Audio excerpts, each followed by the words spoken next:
Dieu reste le même Dieu, mais dans l'histoire des hommes, depuis Genèse, Apocalypse, Dieu s'est révélé de différentes manières à différentes époques, c'est-à-dire progressivement.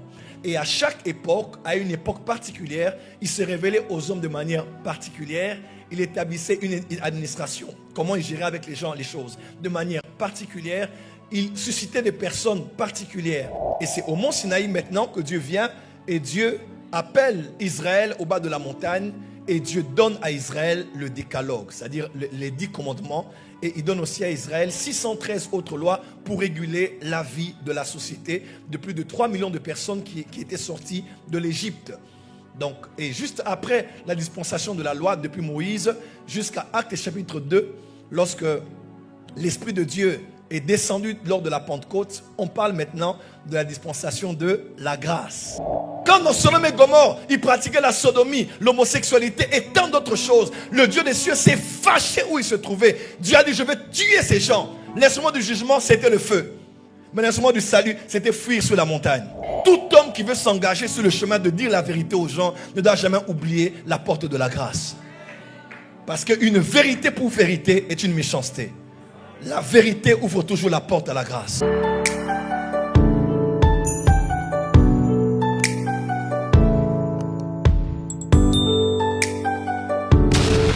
L'être humain est... Le temps de vie de l'être humain sur la terre, de l'enfance à la vieillesse, est parsemé par plusieurs étapes. On parle, je vais le faire court, on parle de l'enfance, n'est-ce pas? On parle de l'adolescence, on parle de l'âge mature, on parle de la vieillesse, on parle même de la mort, qui vient juste en extrémité avec l'étape de la naissance. C'est toujours l'être humain, mais l'être humain évolue progressivement et se révèle différemment à chaque époque de son temps sur la terre. Amen. Lorsque l'enfant est encore plus petit, il a des fois une toute petite voix. Moi, je me rappelle, j'avais une toute petite voix, je parlais comme une fille. Et quand j'ai grandi, j'ai reçu ce qu'on appelle chez nous au Congo le ventilateur de foufou. On appelle ça le kingodingodi. Donc, la pomme d'Adam ici qui permet, lorsque le foufou descend, vous connaissez le foufou?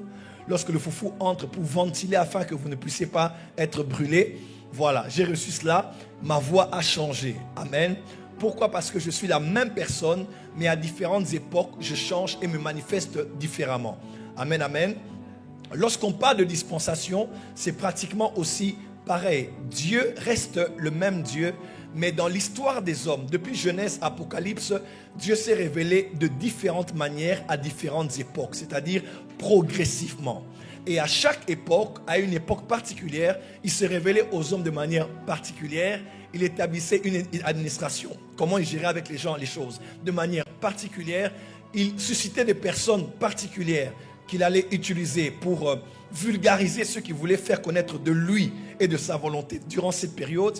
Et vous allez même voir que cette période-là préparait les gens à la prochaine. C'est un peu comme progressivement que ces choses se passaient. Alors, une période-là, c'est ce qu'on appelle une dispensation. C'est une période durant laquelle Dieu interagit avec les hommes de manière particulière pour se révéler sa nature, révéler ses desseins, révéler une partie de son plan. Alléluia. Une partie de son plan par des hommes avec qui il interagit. On appelle cela une dispensation. Oikonomia. Amen, amen. Oikonomia. On parle de économie, administration ou dispensation. Quelqu'un peut dire avec moi une dispensation. Alors dans la Bible de Genèse Apocalypse, nous avons 7 dispensations différentes. C'est important que je le dise, comme ça on sait placer le message en contexte. Il existe 7 dispensations différentes. 7 dispensations. On peut avancer. 7 dispensations différentes.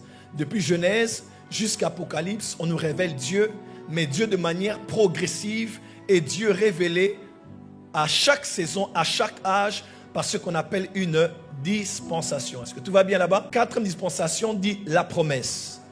5e dit avec moi la loi. 5e, répète après moi la grâce. Et 6e, répète après moi le royaume. C'est combien ici? 1, 2, 3, 4, 5, 6, 7. Amen. Il existe dans la Bible ce qu'on appelle les dispensations. Et il y en a 7. La première, c'est la dispensation de l'innocence. Ici, Adam et Ève sont dans le jardin. Ils ne connaissent aucun mal. Ils ne savent pas faire la différence entre le mal et le bien. Ils sont en bonne relation avec leur Créateur. Ils sont dans la paix avec Dieu ils sont dans la paix avec eux-mêmes ainsi qu'avec la nature. On parle de la dispensation de l'innocence. Dans la dispensation qui vient juste après, c'est la dispensation de la conscience. L'homme était finalement conscient qu'il était nu. Et c'est là que le péché a été introduit sur la terre jusqu'à l'époque de Noé. Ensuite est venue la dispensation du gouvernement humain. Dieu revient à Noé après qu'il soit sorti de l'arche et il donne les instructions à Noé comme il avait donné à Adam. Il dit à Noé de se multiplier aussi et de remplir la terre. Genèse 6 et Genèse 11. Quand on va dans Genèse 11, on voit les hommes s'étaient organisés sur la terre. Pourquoi? Parce qu'ils voulaient ne pas être dispersés. Ils avaient un seul langage et ils ont élevé une tour jusqu'aux cieux. On voit les hommes commencer à s'organiser en termes de société. Ensuite, de cette lignée, de cette génération, a été tiré un homme qui s'appelait Abraham. Genèse chapitre 12. Dieu maintenant appelle un homme et il lui donne une promesse. C'est là que commence la dispensation de la promesse avec Abraham. Dis avec moi la promesse. Donc la dispensation d'Abraham était la dispensation de la promesse. D'Abraham jusqu'à Moïse, jusqu'à exactement au mont Sinaï. Et c'est au mont Sinaï maintenant que Dieu vient et Dieu appelle Israël au bas de la montagne et Dieu donne à Israël le décalogue, c'est-à-dire les 10 commandements. Et il donne aussi à Israël 613 autres lois pour réguler la vie de la société de plus de 3 millions de personnes qui étaient sorties de l'Égypte. Donc, et juste après la dispensation de la loi, depuis Moïse jusqu'à Actes chapitre 2, lorsque l'Esprit de Dieu est descendu lors de la Pentecôte, on parle maintenant de la dispensation de la grâce qui a commencé petit à petit à être introduite lors de la naissance de Jésus, lorsqu'il était circoncis, son sang a été versé, n'est-ce pas? Lorsqu'il a vécu, il a commencé à manifester déjà la saison de la grâce, bien qu'il était sous la loi, selon Galates chapitre 4, et on voit sa mort, on voit sa résurrection, mais la dispensation de la grâce a vraiment commencé avec la naissance de l'Église dans Acte 2. Le Saint-Esprit est descendu, l'Église est née et la dispensation de la grâce a débuté, qu'on appelle aussi les temps de la fin. Parce que Joël a prophétisé en disant, dans les derniers jours, Dieu répandra de son esprit. Alors, puisque son esprit était venu ce jour-là dans Actes chapitre 2, on parle de ce jour-là comme étant le début des derniers jours. Amen, amen. Et cette dispensation-là, elle s'appelle la dispensation de la grâce, la dispensation de l'esprit, ou aussi la dispensation des temps de la fin. Alléluia. Cette dispensation va durer jusqu'à l'époque de l'enlèvement. Donc nous tous qui sommes issus de Actes chapitre 2, lors de la Pentecôte, l'Église est née. Jusqu'à ce que Jésus revienne, on parlera de la dispensation de la grâce. Et après, parce que maintenant nous prêchons la grâce, on évangélise, reçoit Jésus, Jésus t'aime, Jésus a besoin de toi. Mais le jour vient où le Saint-Esprit et l'Église seront enlevés. Et sur la terre, il n'y aura pas de Saint-Esprit pour convaincre quiconque, fortifier quiconque de son salut. Là maintenant, les hommes ne seront plus sauvés par la grâce, mais ils seront sauvés par leurs œuvres. Et depuis cette époque-là, jusqu'à la Nouvelle Jérusalem, c'est ce qu'on appelle la dispensation du royaume. Alléluia. Est-ce que c'est clair? Est-ce que c'est clair? Alors, nous sommes à la dispensation de la grâce. Et avant la dispensation de la grâce, il y avait la dispensation de la loi. Dieu est venu à la montagne et Dieu au Sinaï et Dieu a donné à Moïse les 10 commandements. Il a donné des commandements, il a donné 613 autres lois et c'était très très difficile. Amen, amen. Et heureusement que nous sommes dans la dispensation maintenant de la grâce, durant laquelle Jésus-Christ lui-même est venu et nous a donné le salut. Amen. Est-ce qu'on peut avancer?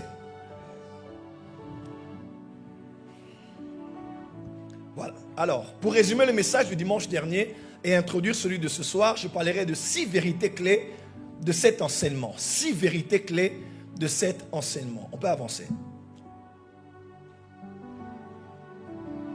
Première vérité. La loi a été donnée par Moïse, tandis que la grâce est venue par Jésus-Christ. Jean 1, verset 17. Car la loi a été donnée par Moïse, la grâce et la vérité sont venues par Jésus-Christ. Donc Dieu avait donné la loi à Moïse. Moïse a donné la loi au peuple. Mais lorsque la grâce et la vérité sont venues, elles sont venues par la personne de Jésus-Christ. Amen, amen. Le temps de Moïse, le temps de la loi, Le temps de Christ, le temps de la grâce. Dis avec moi la grâce et la vérité. Voilà pourquoi c'est très important, entre parenthèses, de savoir ceci. Dans l'Église, lorsqu'on parle de la vérité, on doit la lier toujours avec la grâce. La plupart des gens que nous connaissons, qui aiment affirmer ce qu'ils appellent vérité, affirment la vérité pour affirmer leur personnalité. Affirment la vérité pour dire « moi je ne mens point ». Affirment la vérité pour dire « moi je n'aime pas être hypocrite ». Affirment la vérité pour dire que c'est important qu'on dise même à l'église la vérité. Mais ils oublient qu'il n'y a pas de vérité sans ouverture de la grâce. Beaucoup de pasteurs tombent dans ce piège d'être les prédicateurs de la vérité. Beaucoup de servants de Dieu tombent dans ce piège de vouloir être les prédicatrices de la vérité. Donc elle est toujours en train de blesser les gens, de taper sur tout le monde, parce qu'il faut dire la vérité. L'église est dans le péché, l'église a ceci, l'église a cela. Écoutez-moi très bien. On ne peut pas parler de la vérité sans pour autant parler de la grâce. Tu n'as pas dit amen là où tu es. Même lorsque Dieu avait prévu le jugement pour Israël, pour Adam et Ève qui allaient mourir, qu'est-ce que Dieu a fait? Dieu a dit, si vous mangez de ce fruit, vous allez mourir. Donc Dieu a prévu déjà, il a donné la loi, il a donné la sentence de la loi, mais Dieu avait déjà prévu à côté une bête. Une bête qu'il allait lui-même immoler. Il allait prendre la peau de cette bête dont il allait recouvrir l'homme. Parce que quand Dieu parle, Dieu juge, il donne l'instrument du jugement, mais il donne aussi l'instrument du salut. L'instrument du jugement était la mort, la séparation d'Adam avec Dieu. Quelqu'un est avec moi? Mais la porte de sortie, c'était cet animal qui allait commencer à les couvrir. Quelqu'un est avec moi? Est-ce que je peux avancer? Est-ce que je peux avancer? Le prédicateur de la justice appelé Noé. Lorsque Noé s'est levé en son temps, il a commencé à parler de la vérité, à parler de la repentance. Vous le savez avec moi? On le dit dans 2 Pierre. Il parlait de la justice, il parlait du salut. Parce que Dieu était sur le point de juger la terre, car ils avaient péché. L'instrument du jugement était le déluge, mais l'instrument du salut était l'arche. Quand dans Sodome et Gomorrhe, ils pratiquaient la sodomie, l'homosexualité et tant d'autres choses, le Dieu des cieux s'est fâché où il se trouvait. Dieu a dit, je vais tuer ces gens. L'instrument du jugement, c'était le feu. Mais l'instrument du salut, c'était fuir sur la montagne.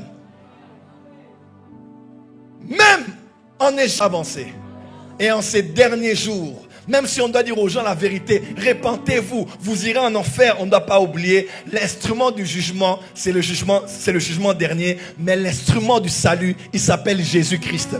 Il est l'image de l'agneau pascal, il est l'image de l'arche de la... Je parle à quelqu'un ici, l'image de l'arche de Noé, parce que Dieu a tant aimé le monde qu'il a donné son Fils, afin que quiconque croit en lui ne périsse pas, mais qu'il ait la vie éternelle. Tout homme qui veut s'engager sur le chemin de dire la vérité aux gens ne doit jamais oublier la porte de la grâce. Parce qu'une vérité pour vérité est une méchanceté. La vérité ouvre toujours la porte à la grâce.